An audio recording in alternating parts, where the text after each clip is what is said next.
दिल्ली के लाल किले के पास हुए धमाके ने पूरे देश को झकझोर दिया है। न सिर्फ भारत बल्कि दुनिया भर के कई देशों ने इस हमले की कड़ी निंदा की है।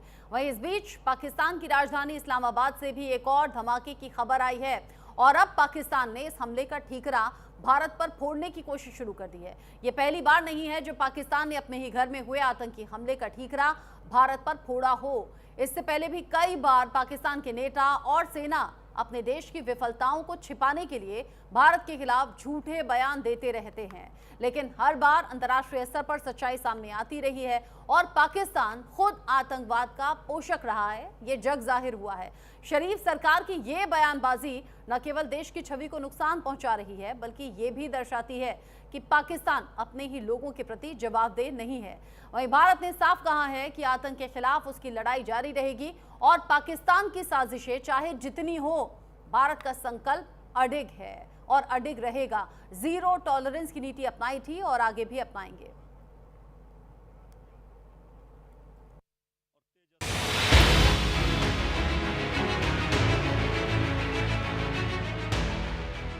लाल किला ब्लास्ट ने न सिर्फ भारत में बल्कि दुनिया में टेंशन बढ़ा दी है। अमेरिका, चीन, रूस, जापान, इजराइल, कनाडा सहित सभी ताकतवर देशों ने इसकी निंदा की है।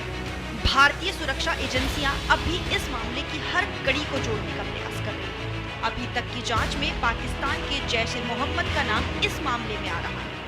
भारत में स्लीपर सेल की तर्ज पर काम कर रहे जैश के मॉड्यूल को पकड़ने में खुफिया और सुरक्षा एजेंसियां मिलकर काम कर रही हैं। लाल किले के पास ब्लास्ट के बाद देश भर में सुरक्षा एजेंसियां और पुलिस की टीम छापेमारी कर रही है।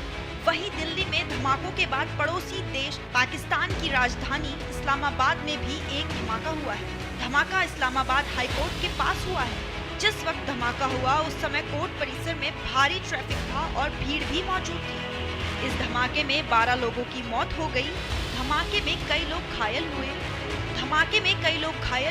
घायल लोगों को तुरंत ही नजदीकी अस्पतालों में भर्ती कराया गया। आगे की जांच के लिए पुलिस ने आसपास का इलाका सील कर दिया है। पाकिस्तान ने इस धमाके का आरोप एक बार फिर से भारत के सिर मढ़ा है। पीटीवी के एक्स अकाउंट के मुताबिक पाकिस्तान ने कार ब्लास्ट का आरोप भारत पर लगाया है। ये धमाका पाकिस्तान में ठीक दिल्ली ब्लास्ट के बाद हुआ है। अब तक भारत की ओर से पाकिस्तान का नाम तक नहीं लिया गया और पाकिस्तान अपने यहाँ हुए धमाके में भारत का नाम घसीट रहा है। भारत ने पाकिस्तान की तरफ से लगाए गए आरोपों को सिरे से खारिज कर दिया है। शहबाज ने हमले के लिए भारत को जिम्मेदार ठहराया। हमले भारत द्वारा प्रायोजित आतंकवाद का हिस्सा। भारत का उद्देश्य पाकिस्तान को अस्थिर करना है। वही भारत ने ये पाकिस्तान की पुरानी आदत बताया। ये पाकिस्तान की वही पुरानी रणनीति है। पाक अपने लोगों का ध्यान असली मुद्दों से पाकिस्तान के नेता भ्रम की स्थिति में है। वहीं इस्लामाबाद में हुए आत्मघाती बम विस्फोट को लेकर प्रधानमंत्री शहबाज शरीफ और रक्षा मंत्री ख्वाजा आसिफ ने अलग अलग दावे किए हैं। पीएम शहबाज ने इस हमले के लिए भारत को जिम्मेदार बताया है, जबकि रक्षा मंत्री ख्वाजा आसिफ ने अफगान सरकार पर हमले का आरोप लगाया। भारत के समर्थन से आतंकी हमला। हम जंग की हालात में हैं। भारत का मकसद पाक को अस्थिर करना। तालिबान शासक हमला रोक सकती है। अफगान की जमीन से भारत की सरपरस्ती में हमले। ये काबुल की तरफ से जंग का संदेश। ये बात पूरी दुनिया जानती है कि पाकिस्तान पूरी दुनिया में आतंकवाद का गढ़ है। वह घोषित रूप से लंबे समय से आतंकवाद का निर्यातक रहा है। पाकिस्तान में आतंकवादी संगठनों को सरकारी संरक्षण मिला हुआ है। यहाँ सरकार, सेना और खुफिया एजेंसी आतंकवादियों को पालती है और अपने एजेंडे को साधने के लिए इसका इस्तेमाल करती है। अल-कायदा सरगना उसामा बिन लादेन, हाफिज मोहम्मद सईद, जैश-ए-मोहम्मद सरगना मसूद अजहर, तालिबान और टीटीपी के कई खूंखार आतंकवादियों के भी पाकिस्तान से ताल्लुकात रहे हैं, लेकिन आतंक देश के मुखिया भारत पर आरोप लगाने की हिम्मत कर रहे हैं। Bureau report, news India. Bharat में, भारत की राजधानी दिल्ली में जिस तरीके से धमाका हुआ, सुरक्षा एजेंसियां जांच में जुटी हुई हैं। जैश-ए-मोहम्मद से तार जुड़े हुए नजर आ रहे हैं। सबसे बड़ी बात ये, दिल्ली को चुना गया, किसी और बाकी शहर को नहीं। कुछ इनपुट्स ऐसे भी मिल रहे हैं कि जो 3 साथी पकड़े गए फरीदाबाद में बड़े विस्फोटक के साथ, उनका साथी उमर मोहम्मद जब भागा दिल्ली की तरफ तो वो जल्दबाजी में और हड़बड़ी में दिल्ली में ब्लास्ट कर बैठा। प्लानिंग तो कुछ और थी, कुछ और बड़ी तबाही लानी थी। मेरे साथ में बात करने के लिए खास मेहमान जुड़ गए हैं, चूंकि पाकिस्तान में भी धमाके की खबर है और ये फिदाइन हमला है जिसमें 12 लोगों की जान जाने की खबर है और पाकिस्तान से भी अलग अलग तरीके के इनपुट्स इस खबर को लेकर सामने आ रहे हैं। मेरे साथ में lieutenant colonel retired J S Sodhi sir जुड़ गए हैं डिफेंस एक्सपर्ट के तौर पर, निपुण आलम बयान जी मेरे साथ में जुड़ गए हैं विदेश मामलों के जानकार के तौर पर, हुसैन जावेद जी मेरे साथ में जुड़ गए हैं वरिष्ठ पत्रकार के तौर पर सीधे पाकिस्तान से। आप सभी का न्यूज इंडिया पर बहुत बहुत स्वागत। हुसैन जावेद जी, आतंक को लेकर पाकिस्तान से हमेशा सवाल होता रहा और पाकिस्तान ने इस बात को स्वीकारा भी है कि हाँ, दशकों से हम ये गलत काम कर रहे हैं, आतंकियों को पाल रहे हैं, लेकिन उसमें क्रेडिट उन्होंने किसी और को दे दिया कि अमेरिका के कहने पर ऐसे किया या बाहरी शक्तियों का इसमें हाथ है। लेकिन नतीजा तो देखिए ना, पाकिस्तान खुद भी जला और सुलगा है और भारत में भी इसके निशान दिखाई दे रहे हैं। रचना जी, आपका शुक्रिया कि आपने मुझे इनवाइट किया और जो हमारे पैनलिस्ट हैं उनको भी सलाम। देखें, ये बात कहना है कि हमने आतंक को इस तरह से पाला है लेकिन हमने कहा जी अमेरिका के कहने पे पाला है, ये बिल्कुल एक गलत किस्म का नैरेटिव है। सबको पता है कि 1979 में और 2001 में अफगानिस्तान के हवाले से अमेरिका का क्या रोल था और हमारा क्या रोल था। उसमें ये कहना है कि वो सब कुछ एक दहशतगर्दी थी, आतंकवाद था, तो मैं तो ये मानने को तैयार नहीं। मैं क्या, दुनिया भी इसको नहीं मानेगी। वो एक ग्लोबल कैंपेन का हिस्सा था। बाद में ये बात सही है, ऐसे लोग जो होते हैं बाद में ये एक नॉन स्टेट एक्टर होते हैं, जो हमने खासकर टीटीपी के हवाले से देखा जो कि 2007 में बनी है। और यही वो है ग्रुप जो इस वक्त हमारे यहाँ आतंकवाद को मुकम्मल तौर पे सेक दे रहा है।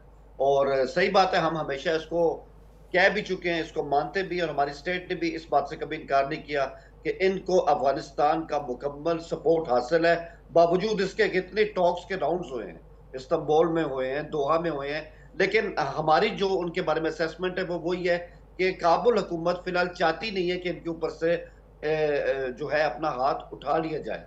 उनकी अपनी मजबूरियां होंगी, कुछ भी होगा, लेकिन अगर उसकी वजह से हमारे आंगन में आग इस तरह लग रही है और कल हमारे कैपिटल के अंदर जो हुआ है, ये वो चीजें जो बिल्कुल भी हम इसको बर्दाश्त कर नहीं सकते। मुझे लगता है कि जब धमाकों का जिक्र हुआ, आतंकियों का जिक्र हुआ, तो आपने महज टीटीपी का नाम लिया, तहरीकी तालिबान पाकिस्तान में ही इसके बीज बोए गए और अब पाकिस्तान के लिए ही बड़ा खतरा और पाकिस्तान को खोखला करने का काम कर रहा है।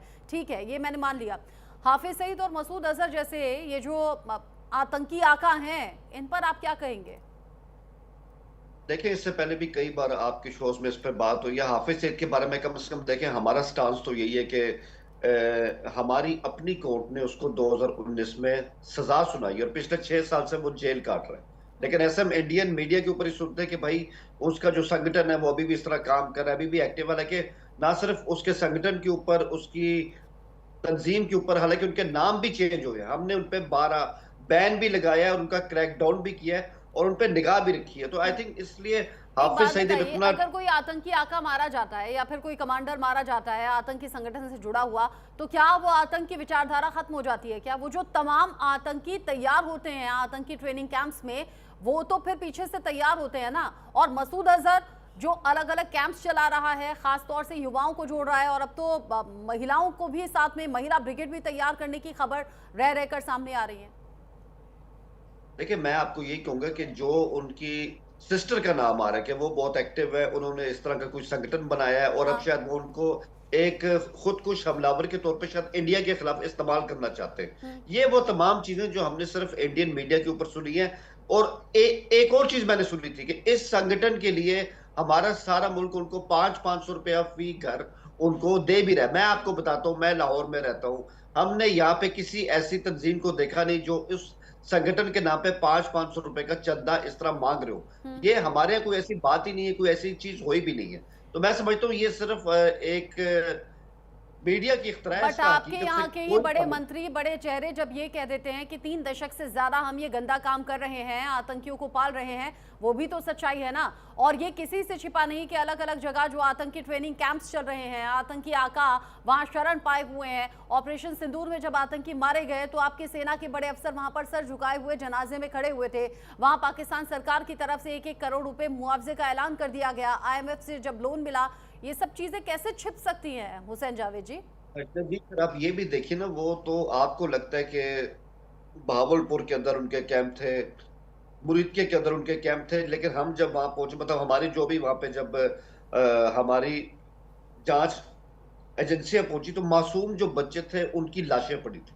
वो हमने अपने टीवी पे भी दिखाई है। आम ने आपके जो भी मिसाइल आए थे, हम्म। आपके मिसाइल आए जरूर थे वहां पे, लेकिन वो आम लोगों के घरों पे गिरे, उनकी गाड़ियां जली, कि हमारे खूबसूरत बच्चे उसमें जाँ बाग हो गए। ये थी उसकी असल हकीकत। और अगर आप ये क्लेम करते हैं कि मई में आपने वो पूरे उनका कैंप ही उड़ा दिए, उनका पूरा नेटवर्क ही उड़ा दिया, तो मुझे बताएं, जब इतने बड़े लेवल पे एक्शन होता है तो कैसे हो सकता है कि 2-3 माह खबरें में तो ये भी दोबारा से पाकिस्तान से आई थी ना, जब आतंकी कैंप्स खत्म हो गए, नष्ट कर दिए गए, बड़ी संख्या में आतंकी मारे गए, तो फिर वहीं से खबरें निकलकर सामने आई कि दोबारा से उन कैंप्स को बनाया जाएगा, रिपेयर किया जाएगा, और इसमें सरकार आखिरी बात, पूरा पूरा ठीक है, संरक्षण दे रही है। ठीक है जी, इसमें सिर्फ जो मेरी अभी के लिए आखिरी बात है वो ये, तो फिर अब इंडिया क्या करेगा? क्या अब हम्म। आपने अपनी ताकत का इस्तेमाल कर लिया, आपने उसकी रिपोर्ट्स भी कर दी? मैं समझता हूँ इस तरह, जिस तरह आपको हमसे शिकायत है, और वो सारी शिकायत शायद गलत भी नहीं हो सकती, हमें भी आपसे शिकायत है, उसका फोरम जो है ना, वो ये गन, ये मिसाइल नहीं है, वो आपको हमसे और हमको आपसे बात ही करनी पड़ेगी। देखिए, हम तो ये है कि दोस्ती हो तो बेहतर है, अच्छी बात है, लेकिन अगर कोई इस तरीके से दुश्मनी हमसे मोल लेगा तो चुप तो हम भी नहीं बैठेंगे। और अब जब दिल्ली में बड़े ब्लास्ट की बात है ना, तो अब खबरें ये रह रहकर सामने आ रही हैं कि ऑपरेशन सिंदूर जो कि खत्म नहीं हुआ था, होल्ड पर डाला गया था, उस पर पूर्ण विराम नहीं था, अल्पविराम था, तो ऑपरेशन सिंदूर पार्ट 2 की भी खबरें अब रह रहकर सामने आ रही हैं। पीएम मोदी जैसे ही वापस इंडिया लौटेंगे तो वो इस बारे में बड़ी मीटिंग भी करने वाले हैं। जो इनपुट्स अभी तक मिल रहे हैं, कर्नल सोढी, जो तस्वीर हमने दिल्ली में देखी वो दिल को दहलाने वाली थी। दिल्ली 14 साल बाद दहली, और इतने में हम खबरें इकट्ठा कर ही रहे थे, इन्वेस्टिगेशन चालू थी ही, जैश का नाम सामने आ ही रहा था कि उल्टा पाकिस्तान ने वहां से एक आरोप मढ़ दिया कि भाई ये जो हमारे यहाँ धमाका हुआ है इसमें भारत का हाथ हो सकता है। वहीं उनके मंत्री कह रहे हैं कि इसमें अफगान का हाथ है। जय हिंद रचना जी। ये मेरा सौभाग्य कि मैं आपके न्यूज चैनल पर हूं और विख्यात को पैनलिस्ट के साथ हूं। ये जो दिल्ली में पाकिस्तान स्पॉन्सर्ड आतंकवादी हमला हुआ, ये बहुत ही खतरनाक और खौफनाक है। जो मरे उनको मेरी श्रद्धांजलि, लेकिन ये ज्यादा खतरनाक इसलिए है कि इस आतंकवादी हमले में और उसके एक दिन पहले जो अरेस्ट हुए सारे जो लोग इन्वॉल्व थे या पकड़े गए, वो पढ़े लिखे डॉक्टर थे। यानी कि कई सालों से रचना जी, जो हमारे बड़े नेता और सेना के अफसर बोलते आए हैं ढाई फ्रंट या हाफ फ्रंट, ये हाफ फ्रंट अब ताकतवर होता जा रहा है। 2001 तक दुनिया समझती थी जो भी दुनिया के आतंकवादी होते हैं वो अनपढ़ गरीब होते हैं। हाँ। लेकिन 2001 में जब ओसामा बिन लादेन ने पढ़े लिखे एविएटर इंजीनियर भेजे प्लेन के अंदर और वर्ल्ड ट्रेड सेंटर के 2 टावर को गिरा दिया गया, तब वो जो पायलट थे वो तो पढ़े लिखे थे। ओसामा बिन लादेन खुद एक इंजीनियर था और करोड़पति खानदान से आता था। तो 2001 में तो ये बात बिल्कुल झूठी साबित हो गई कि आतंकवादी सिर्फ अनपढ़ और गरीब होते हैं। हाँ। अब जो दिल्ली में हुआ, इसमें इतने बड़े पैमाने में डॉक्टर्स का इन्वॉल्व होना, कुछ डॉक्टर्स चाइना में अपनी एमबीबीएस करके आए, बड़े बड़े अस्पतालों में काम कर रहे हैं। यानी कि जब पढ़े लिखे लोग ऐसे खतरनाक व्यवसाय या आतंकवादी संगठनों में शामिल होते हैं, हमारी सुरक्षा एजेंसीज के लिए चुनौतियां बढ़ जाती हैं। क्योंकि जो पढ़ा लिखा इंसान गलत काम करता है वो हजार चीजें सोच के करता है बनस्पत अनपढ़ आदमी। तो पहली बात तो ये ढाई फ्रंट जो था वो अब बिल्कुल सक्रिय होता जा रहा है, मजबूत होता जा रहा है, और हमारी सुरक्षा एजेंसी उसके लिए बहुत बड़ा चैलेंज है। दूसरा, जो पाकिस्तान बार बार कहता है कि पाकिस्तान में कोई हाथ नहीं है, हम कितने दशकों से पाकिस्तान को कितने डोजियर दे चुके हैं, आज तक पाकिस्तान ने एक उस आतंकवादी को भारत में भेजा नहीं है। जो हाफिज सईद या बड़े बड़े आतंकवादी जो वहां सो कॉल्ड अरेस्ट में 2019 से बड़े बड़े महलों में रह रहे हैं, रोज चिकन कबाब मटन बिरयानी खाते हैं, मैं कहता हूं ऐसी जेल तो दुनिया के हर कैदी को नसीब हो कि 5 स्टार से ज्यादा ऐशो आराम जिंदगी बिता रहा है, ऊपर से खुलेआम मीडिया से बातचीत करता है, उसकी जो आतंकवादी संगठन है खुलेआम चंदा इकट्ठे करती हैं। ये काहे का जेल हुआ? ये सिर्फ दुनिया के आंखों पे एक पट्टा डालने वाली बात है। अगर पाकिस्तान 1% भी सिंसियर होता आतंकवाद को खत्म करने के लिए, अब तक उसने कितने लोगों को भारत को सौंप दिया होता, लेकिन ऐसा नहीं हुआ है। जहां तक अफगानिस्तान की बात है, तालिबान सरकार अफगानिस्तान में जानती है इस वक्त पाकिस्तान सबसे कमजोर है 1971 के बाद, और इसीलिए अफगानिस्तान पाकिस्तान के साथ कोई बातचीत में हल निकालने के लिए तैयार नहीं है। अफगानिस्तान को पता है कि उसके लिए खैबर पख्तूनख्वा अब ज्यादा दिनों की बात नहीं है, और जिस तरह से पाकिस्तान और अफगानिस्तान की दुश्मनियां बढ़ रही हैं, वो दिन दूर नहीं जब अफगानिस्तान खैबर पख्तूनख्वा के लिए एक मिलिट्री ऑफेंसिव लॉन्च करेगा। जिस तरीके से आप कह रहे हैं कि भविष्य में इस तरह की बड़ी कार्रवाई हो सकती है, और हाँ, ये बहुत बड़ा चैलेंज है कि अगर पढ़े लिखे लोग और वो भी डॉक्टर जैसे प्रोफेशन में इस तरह की चीज़ों में इन्वॉल्व रहे, और अब तो एक के बाद एक जो कड़ियाँ निकलकर खुलकर सामने आ रही हैं वो बड़ी चौंकाने वाली हैं। निपुण आलम बयान जी, हालांकि देश में चर्चा चलने लगी है कि ऑपरेशन सिंदूर पार्ट 2 का नंबर आने वाला है, लेकिन क्या इसका खात्मा जड़ से हम कर पाएंगे? क्योंकि जब जब लगता है कि आतंक को कुचलने की कोशिश हो रही है, तब तब कुछ और ऐसे आतंकी हैं जो फन फैलाकर खड़े हो जाते हैं, और सबसे बड़ा रीजन यही है कि पाकिस्तान पूरी शय दे रहा है, संरक्षण दे रहा है। हाँ, देखिए रचना जी, मैं अभी सुन रहा था सोडी साहब को भी, और उससे पहले जावेद जी को भी सुन रहा था।